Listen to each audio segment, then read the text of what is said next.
mbokk yi xarit téléspectateur Sen Sport ñu am mbégte contentement tey jii ñëw fi ci terrain Dakar Sacré-Cœur tey ci journée bi nga xamante ne tey spécial Olympique ak Canal Horizon ñooy signé benn convention xam ni waa Canal plus Horizon ñooy may benn don de 1000 mousquetaires waa spécial Olympique Sénégal bu doom de weesoo nag après dañuy def benn match de gala bi nga xamante ne yéen a ngi ci wëri nii sama ginnaaw waaye spécial Olympique ñooy joué contre waa Canal Horizon donc gars yi ma bàyyante ñu seetaan match ba ci kanam ñu def ci waxtaan bi. ñu xeexat paludisme bali mu ngi dooree ci matt yoo buñ naan anofel sew tuuti oyof mën a naaw teg ci gàtt xel moo lay matt balaa parasite waaw buñ naan plasmodium dugg sa yaram direct lay def sa foie losew say hépatocyte nekk fa nag di multiplier pendant 7 jours kalaate jëm sa dret mooy déclencher inflammation nga commencé am fièvre yaram tàng bopp di métti nga bëgg a wëcc dangay lox seddu guy mel ni ku tëccu dawal gaaw seeti docteur laata muy ëpp loxo bolu dafay fàtt ci diir bu gàtt moytul ma ko te nga wuti moustiquaire imprégné naam bu ñu nandal fagaroo gën faju loolu laa lay nandal te nga jéem a saxoog set dana la ci aar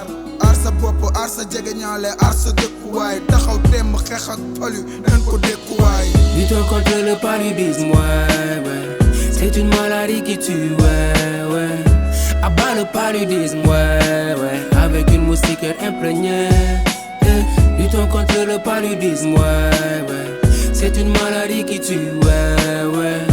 Abat le paludisme, ouais. Avec la propreté comme arme, ouais. Palud dafay rey nangu leen fagaru waay si biiru dafay rey nañu takk moustiquaire palud dafay rey moytu leen saltawaay si biiru dafay rey aar leen dëkkuwaay. Comme le jeu s'augmente dans notre entourage, il y a des femmes enceintes et les personnes du troisième âge. Évitons la promiscuité et l'insalubrité, veillons sur la propreté et combattons l'humidité. Rendons compte nos quartiers, le paludisme est fatal. Le vecteur principal s'appelle l'anophèle femelle. Il n'y a pas de vaccin, les moustiquaires imprégnés sont là pour protéger. C'est le seul moyen le plus à point. C'est une maladie qui tue, ouais. Abat le paludisme, ouais. C'est une moustiquaire imprégnée, ouais. Luttons contre le paludisme, ouais. C'est une maladie qui tue, ouais. Abat le paludisme, ouais. Avec la propreté comme arme, ouais. Palud dafay rey nangu leen fagaru waay si biiru dafay rey nañu takk moustiquaire palud dafay rey moytu leen saltawaay si biiru dafay rey maram birat yow laa am léeg-léeg moom ner maatu loxo waaye tous yow laa xam fi nga ma jëlee yow fi nga ma jëmee ko gën yaay sama lox bi gën daa da ngay jigéen bi gën aw ma bu gën yow yaay sama seul raison d'être sama fekkal ma ca xam ma di yëg rek ma sa biir xol ma def ko yaa ma koy sax ma ne ci mucc ma di yëg rek ma sa biir xol ma def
dañ ñëwoon fii tey ci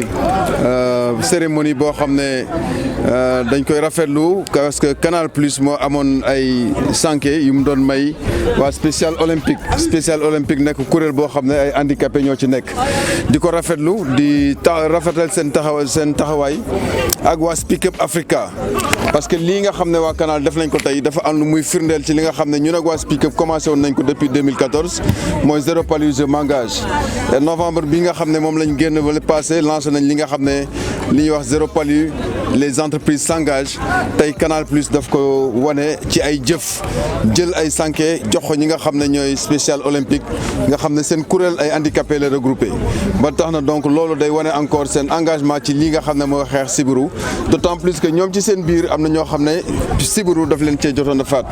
loolu nag day gën a justifier lan moo tax nit ñi gën cee war a jàpp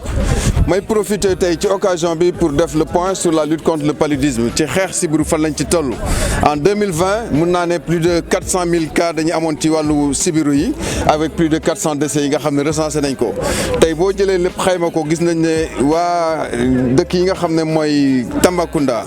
may Kolda mooy Kédougou fa la feebar bi gën a bare waaye terewul tey jii lu mel ni Dakar ak yeneen gox yi ñu gën a def attention parce que ba ñu xaymaa ñi nga xam ne ñoo ci faatu ñëpp gis nañ ne Dakar kat boo jëlee téeméer fukk ak juróom-ñett yëpp fii la ñuy faatoo ci sibiru te Dakar am na poste de santé am na hôpital am na lépp loolu jaaduwul parce que sibiru tey jii feebar la boo xam ne nit mën na koo moytu ci fagandiku boo jëlee sànke di ci tëdd at mu ne njaboot gi ñëpp ak bis bu ne yàlla mën na laa dimbale ba sàmm la ci sibiru bi feebar bi tamit am nañ ay garab yoo xam ne dañ koy joxe gratuitement donc il n'est pas normal que nit ji ci faatu nii ci ay détails ba tax na donc dañuy ñaanal askan bi ñu gën a góorgóorluwaat ci lii nga xam ne mooy jumtuwaay yi nga xam ne ministère de la santé teg na ko seen loxo pour mën a aar seen bopp ci sibiru maa ngi leen sant leen gërëm. Lui à nous engager tous les mois contre une cause en particulier. Au mois d'avril dernier, nous avons donné la part belle au message fort de lutte contre le palu en prenant l'initiative en collaboration avec l'association Speak Up Africa de créer un documentaire de 52 minutes vaincre le paludisme qui a été diffusé sur les antennes de Canal au mois d'avril, qui a été rediffusé et qui a été ainsi vu par les populations au Sénégal, mais pas seulement, mais aussi sur une trentaine de pays en Afrique subsaharienne.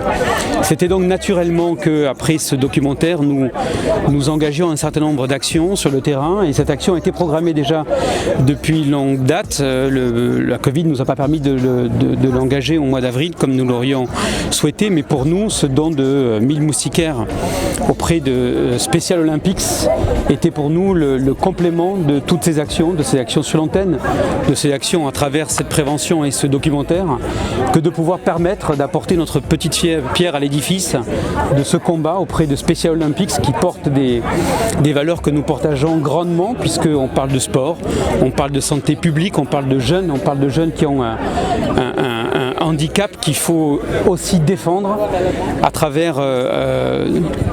d'une part le regard des uns et des autres, et ça c'est le boulot et l'engagement de Special Olympics que je salue ici. Et puis à notre petit niveau, eh bien l'engagement c'était de participer à cet effort à travers ces 1000 moustiquaires qui, nous en sommes convaincus, eh bien, protégeront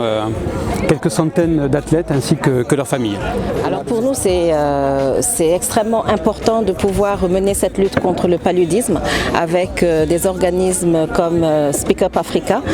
qu'on ne présente plus dans la lutte contre le paludisme et Canal Plus également dont on connaît l'engagement auprès des populations sénégalaises. Et avoir à nos côtés il y a un mois Khalilou Fatiga, c'était pour nous un moment extraordinaire pour nos jeunes, pour nos athlètes qui ont pu approcher cette star du football sénégalais qu'ils admiraient tous et qu'ils n'avaient jamais eu l'occasion de rencontrer. C'est dire que pour eux, grâce à Special Olympics, ils ont pu réaliser un de leurs rêves, rencontrer une star de l'équipe nationale de football de 2002. Donc pour nous, c'est une grande joie de pouvoir partager notre engagement auprès des athlètes, auprès des personnes qui ont une déficience intellectuelle avec ces grandes organisations que sont Speak Up Africa, que sont Canal+, que sont également le programme national de lutte contre le paludisme. Alors Special Olympics Sénégal est une organisation, comme je l'ai dit tout à l'heure, qui prend en charge les jeunes ayant une déficience intellectuelle pour faciliter renforcer leur inclusion dans la société afin que leurs problèmes de santé soient résolus et pour qu'ils puissent montrer également leurs aptitudes et leurs capacités. Le sport est pour nous une porte d'entrée pour pouvoir leur permettre d'avoir des moments de joie, des moments de partage, des moments d'expérience, des moments d'amitié avec la communauté, avec leurs camarades. Alors nous travaillons au niveau uniquement du Sénégal. Nous n'avons pas d'activité en dehors du Sénégal, bien que nous dépendons d'une organisation Special Olympics Africa qui est présente sur la sous-région et qui est présente en Afrique.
mbokk téléspectateurs CM Sport yi donc